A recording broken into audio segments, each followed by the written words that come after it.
Hello, Rama Popo dear. Hope all are in good health, feeling great, wonderful, having a happy and peaceful life. Now let's continue with the next chapter. His master's fingers began to move over the board once more, and he hastens to tell me their new import. After the war will come a long era of unique peace, a time of world tranquility. Disarmament will then no longer be matter of mere talk, but an actual fact. Racial and communal strife will cease. Sectarian hatred between religious organizations will come to an end. I shall travel widely throughout the world, and the nations will be eager to see me. My spiritual message will reach every land, each town, every village, even universal brotherhood, peace among men, sympathy for the poor and downtrodden, love of God. I shall promote these things. What of India, your own country? In India, I shall not rest till the pernicious caste system is uprooted and destroyed. India became depressed in the scale of nations with the establishment of caste.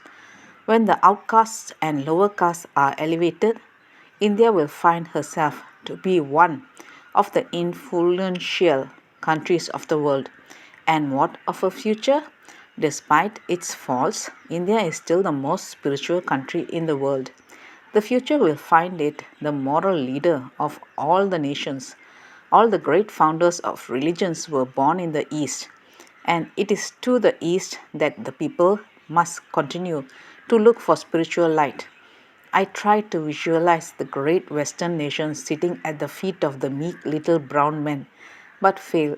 Perhaps the white robed figure squatting in front of me grasps my difficulty, for he adds, the so called subjection of India is not real subjection, it is of the body, and therefore temporary. The soul of the country is deathless and great, even if outwardly the nation has lost its power.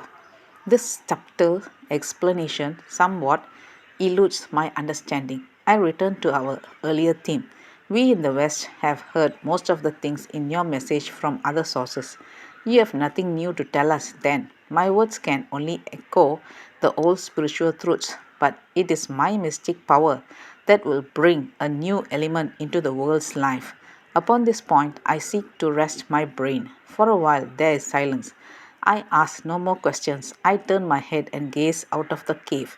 Far across the quiet fields, a line of hill rises in the distance. In the sky, a pitiless sun scorches man, beast, and earth alike. The minute pass.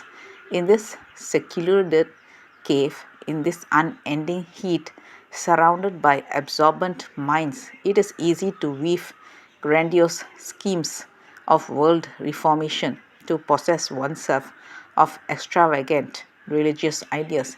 But out in the world of reality, amid the hard life of materialistic cities, these things would soon dissipate like mists before the dawning sun.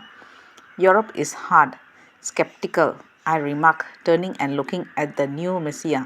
How are you going to convince us that you speak with real divine authority? How can you convert unfamiliar people to your brand of spiritual belief? The average Westerner will tell you that it is impossible, and very likely he will laugh at you for your pains. Ah, you do not realize how changed these times will be. Meher Baba strokes his pale, slender hands, and then he adds some astounding claims which sound fantastic to Western ears, yet his manner is quite matter of fact. Once I publicly announce myself as a Messiah, nothing will be able to withstand my power. I shall openly work miracles in proof of my mission, at the same time restoring sight to the blind, healing the sick, maimed, and crippled. Yes, even raising the dead. These things will be child's play to me. I shall work these miracles because through them people will everywhere be forced to believe in me and then believe in my message. These wonders will not be done to satisfy idle curiosity, but to convince the skeptically minded. Let's continue the next chapter. Thank you. Bye bye. Rama Rama Popoda.